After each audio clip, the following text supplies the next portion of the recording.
Village computer এডুকেশনকে স্বাগত। আজকে আমরা মাইক্রোসফট এক্সেলের কিছু টিপস অ্যান্ড ট্রিক্স দেখব। আমরা মাইক্রোসফট এক্সেলে যখন ডাটা এন্ট্রি করি বা কোনো অফিসে জব করি তখন অনেক কাজের সমস্যা হয় এবং সেই ঠিকঠাক কাজগুলো যদি আমরা শিখে রাখি তাহলে কাজ করতে সুবিধা হয়। দেখুন আজকে আমরা মাইক্রোসফট এক্সেলের কিছু টিপস অ্যান্ড ট্রিক্স দেখব। প্রথমে দেখুন আমরা এখানে এক্সেলে চলে এসেছি। এক্সেলে একটা ডেটা আমাদের সামনে উপস্থাপন হয়ে রয়েছে। এখানে সিরিয়াল নাম্বার দেওয়া আছে, আইটেম দেওয়া আছে, কোয়ান্টিটি, প্রাইস এবং টোটাল প্রাইস দেওয়া আছে।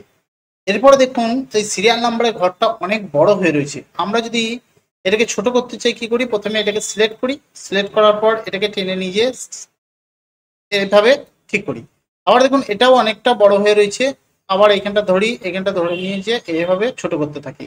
কিন্তু আমরা যখন ডাটা এন্ট্রি করব এবং যদি বড় ডেটা থাকে, অনেক বড় ডেটা আছে, সেই ডেটাটাকে আমরা যদি ছোট করব এক চান্সে সেটা কিভাবে করব।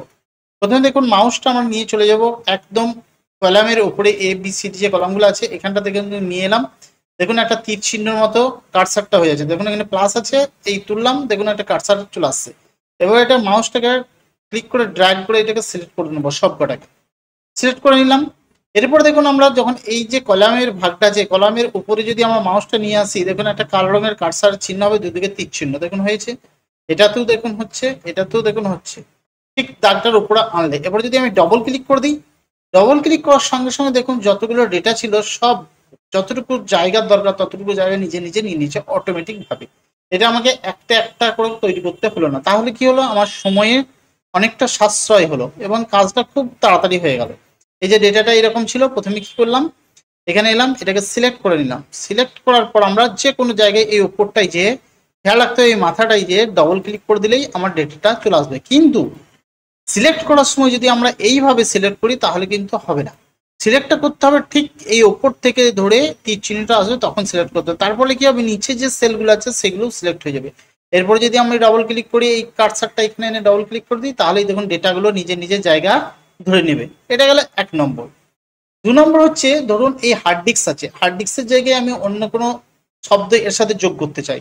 ধরুন হার্ড ডিস্ক 500 জিবি লিখতে চাই, আমি যদি ক্লিক করি এবার 500 জিবি লিখি, 500 জিবি, তাহলে দেখুন আমার যে হার্ড ডিস্কটা লেখার ছিল সেটা মুছে যাচ্ছে আর 500 জিবিটা থেকে যাচ্ছে। তাহলে এটা যদি মুছে যায় তাহলে তো হবে না, তাহলে হার্ড ডিস্কটার পাশে আমাকে ডবল ক্লিক করতে হবে, তারপরে 500 জিবি লিখতে হবে ডবল ক্লিক করে। এটা একটা পদ্ধতি।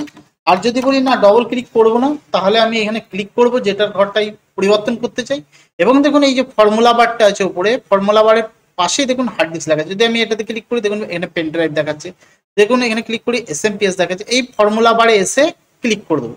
ক্লিক করে দেওয়ার সঙ্গে সঙ্গে এখানে দেখুন এবার যদি 500 জিবি লিখি তাহলে এন্টার দিলাম, তাহলে একই কাজ হলো। অর্থাৎ আমাদেরকে যদি এখানে ক্লিক করে নামটা পরিবর্তন করতে, মানে এর সাথে কিছু জুড়তে চাই, 500 জিবি লিখতে চাই তাহলে মুছে যাবে। আর যদি আমরা এটাতে কিছু লিখতে চাই তাহলে কি করতে হবে, ডবল ক্লিক করতে হবে। তাহলে ডবল ক্লিক করা যদি ভুলে যাই তাহলে এটা মুছে যাবে। অর্থাৎ এটা সিলেক্ট করে ফর্মুলা বারের পাশে যদি আমরা ক্লিক করে দিই, এরপরে যদি আমরা 500 জিবি লিখে দিই, তাহলে দেখুন আমার ডেটাটা আরেকটা শব্দ যুক্ত করা গেল। এটা গেল 2 নম্বর। এবার 3 নম্বর হচ্ছে, ধরুন এই ঘরগুলো যে আছে এই ঘরগুলোর একই ঘরে ওপরে একটা লাইন লিখবো, নিচে একটা লাইন দেবো, একটা ঘরেই। ধরুন আমি এখানে কি লিখেছি, এখানে মাউস লিখবো এর পাশে নিচেতে, যদি এন্টার দিই দেখুন পরের ঘরে চলে আসছে, এই ঘরটাতে চলে আসছে, কিন্তু এই ঘরটায় আসছে না। তাহলে কি করব, এই ঘরটায় ডবল ক্লিক করলাম, অল্ট কিবোর্ডের অল্ট এন্টার দাবাবো। অল্ট এন্টার দাবানোর পর যদি মাউস লিখে এবং এন্টার দিয়ে দিই, দেখুন একটা ঘরেই দুটো অক্ষর লিখতে পেলাম, উপরে এবং নিচে একটা সেলের ভিতরেই দুটো অক্ষর লিখতে হয়েছে। এই ঘরটা যদি লিখতে চাই হার্ড ডিস্ক, অল্ট এন্টার দেবো, কিবোর্ডের অল্ট দাবি এন্টার চাপিয়ে যদি আমি 500 জিবি লিখি, দেখুন উপরে হার্ড ডিস্ক নিচে 500 জিবি একই সেলের মধ্যে রয়ে গেল। তাহলে এই শর্টকাট কিগুলো যদি আমরা জানি তাহলে কি হবে, আমরা এক্সেলের ডেটা এন্ট্রি কাজটা খুব তাড়াতাড়ি করতে পারবো, সময় অনেকটা বাঁচবে। এই 3টে ট্রিক্স যদি ভালো লাগে ভিডিওটা অবশ্যই লাইক করবেন, কমেন্ট করবেন, শেয়ার করবেন। চ্যানেলে নতুন হলে চ্যানেলটি সাবস্ক্রাইব করবেন, আর ফেসবুক থেকে যারা দেখছেন অবশ্যই পেজটাকে ফলো দিয়ে রাখবেন। ভিডিওটা দেখার জন্য আপনাকে অনেক অনেক ধন্যবাদ।